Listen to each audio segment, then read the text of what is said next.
আরে বাবা, জানি জানি আপনারা যারা একঘেয়ে রোজ রোজকারের রান্না খেতে খেতে বোর হয়ে যান তারাই আমার চ্যানেলে ঘুরে ফিরে ভিজিট করেন। হ্যাঁ, তাহলে আজকেও আমি আপনাদেরকে কিন্তু একেবারেই নিরাশ করব না। আজকে আমি অনন্য স্বাদের একটা রুই মাছের রেসিপি নিয়ে আপনাদের কাছে হাজির হয়েছি। ভিডিওটা যদি ভালো লাগে তাহলে ভিডিওটাতে একটা লাইক করে চ্যানেলটাকে সাবস্ক্রাইব করে পাশে থাকা বেল আইকনটা অবশ্যই হিট করে দেবেন। যেভাবে আমার পাশে আপনারা সবসময় রয়েছেন সেভাবেই কিন্তু থাকবেন। তাহলে আজকে আমি এখানে রুই মাছ নিয়েছি 4 পিস। রুই মাছে কিন্তু ভালো করে নুন আর হলুদ দিয়ে উল্টে পাল্টে খুব সুন্দর করে ডোলে ডোলে একটু মেখে 10 থেকে 15 মিনিট মতো নুন আর হলুদটাকে সেটেল হওয়ার জন্য একটু সাইডে রেখে দিতে হবে। এরই মধ্যে আমি আপনাদেরকে একটা কথা বলে রাখি, আপনাদের যদি মাছের আষ্টে গন্ধে একটু অ্যালার্জির ব্যাপার থাকে তাহলে আপনারা এতে 1 চামচ লেবুর রসও কিন্তু ব্যবহার করতে পারেন। এরপরে কড়াইতে বেশ কিছুটা মতো তেল দিয়ে দেবো, কারণ আজকে কিন্তু রান্নাটা শুধু এই তেলেই হবে, এতে আর কোনো অ্যাডিশনাল তেল আমি অ্যাড করবো না। অর্থাৎ মাছ ভাজা থেকে শুরু করে তরকারি সমস্ত কিছুই কিন্তু এই তেলেই করে নেবো। ভালো করে উল্টে পিল্টে লাল করে একেবারে সুন্দর করে মাছগুলোকে ভেজে সাইডে তুলে রাখতে হবে। আজকে আমি এখানে সবজির জন্য যেগুলো ব্যবহার করেছি সেগুলো হচ্ছে গাটি কচু, বেগুন, গাজর, ক্যাপসিকাম আর আলু। আজকে আমি আপনাদেরকে বলেইছি যে অনন্য স্বাদের একটা রেসিপি হবে, সেই জন্যই কিন্তু আজকের রেসিপিটা একদমই অন্যরকম একটা রেসিপি। এছাড়াও আমি এতে কিন্তু ব্যবহার করেছি একটা পেঁয়াজ, কুচনো পেঁয়াজ, আর হচ্ছে 3টে কাঁচা লঙ্কা, 3 থেকে 4 কোয়া রসুন, আর 1 থেকে 1.5 ইঞ্চি মতো আদা গ্রেট করা।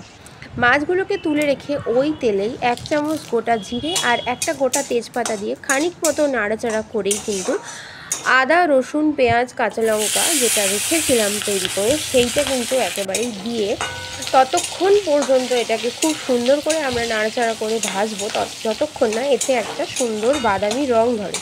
বাদামি রং ধরে পেঁয়াজ নরম হয়ে আসলেই একটা গোটা টমেটো সব থেকে ছোটো ছোটো করে কেটে সেটাকে কিন্তু এর মধ্যে মিশিয়ে দিতে হবে। টমেটো নরম হয়ে যাওয়ার জন্য 1 চামচ মতো নুন এখানে স্বাদ অনুযায়ী ব্যবহার করা যেতে পারে। অবশ্যই নুনের পরিমাণটা আপনারা নিজেদের স্বাদ মতো ব্যবহার করবেন। এরপরে ওই মশলাতেই কিন্তু 1 চামচ ধনের গুঁড়ো, জিরের গুঁড়ো আর 1 চামচ হলুদ দিয়ে মশলাটাকে খুব সুন্দর করে কষিয়ে একটু ভাজা ভাজা মতো করে নিতে হবে। মশলা থেকে তেল ছাড়াও পর্যন্ত কিন্তু একটু অপেক্ষা করতেই হবে। কিছুক্ষণ নাড়াচাড়া করলেই কিন্তু মশলাতে একটা সুন্দর গন্ধ এবং কালার দুটোই কিন্তু ধরে যাবে। তখনই কিন্তু দেখে আপনারা বুঝবেন যে মশলা কিন্তু একেবারেই ভাজা রেডি হয়ে গেছে। মশলাতে কালার ধরে এলেই কিন্তু এক এক করে সবজি এতে ব্যবহার করতে হবে। অবশ্যই কিন্তু ফলো করুন। প্রথমে আমি এখানে আলু আর গাটি কচুটা একসাথে দিয়ে দিলাম। সমস্ত সবজি কিন্তু আগের থেকেই দেওয়ার কোনো দরকার নেই। আজকে যেহেতু রেসিপিটা অন্যরকম একটা রেসিপি, তাই রান্নাটাও কিন্তু একটু অন্যরকম হবে এবং শেষ পর্যন্ত কিন্তু অবশ্যই একটু ফলো করতে হবে আপনাদের। ভালো করে আলু আর গাটি কচু লাল লাল করে একটু ভেজে নিয়ে তুলে রাখারাখি কিন্তু কোনো সিন নেই। এরপরে ওতেই দিয়ে দিতে হবে ক্যাপসিকাম আর গাজর। অবশ্যই মনে রাখবেন গাজর, ক্যাপসিকাম, বেগুন এগুলো কিন্তু সেদ্ধ হতে তুলনামূলক আলু গাটি কচুর থেকে একটু কম সময় লাগে।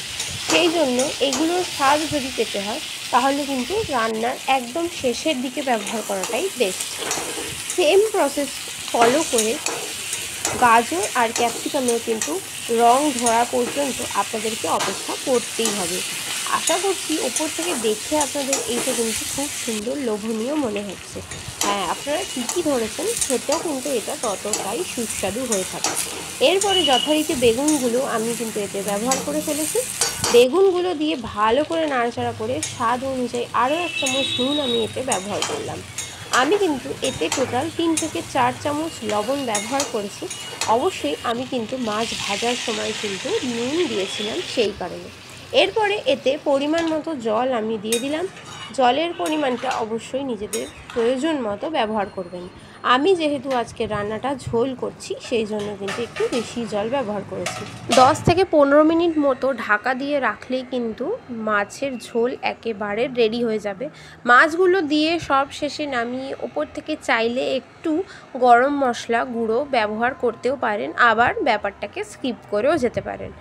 আমি মনে করছি আপনারা এই রেসিপিটা একবার না একবার ডেফিনেটলি ট্রাই করবেন। যারা ট্রাই করবেন তারা আমার কমেন্ট সেকশনে কিন্তু কমেন্ট করতে ভুলবেন না কেমন লাগলো। আপনাদের সাথে আমার দেখা তো হামেশাই হতে থাকে। আবার নতুন একটা কোনো রেসিপি নিয়ে আপনাদের সাথে ডেফিনেটলি দেখা হবে। ততক্ষণের জন্য আমার চ্যানেলটাকে সাবস্ক্রাইব করে পাশে থাকা বেল আইকনটা অবশ্যই হিট করে দেবেন। বন্ধুবান্ধবদের সাথে রেসিপিটা শেয়ার করতে কিন্তু ভুলবেন না। দেখা হচ্ছে আবার কোনো একটা নতুন ভিডিও নিয়ে। ততক্ষণের জন্য সবাই ভালো থাকবেন, সুস্থ থাকবেন, আমার পাশে থাকবেন। নমস্কার।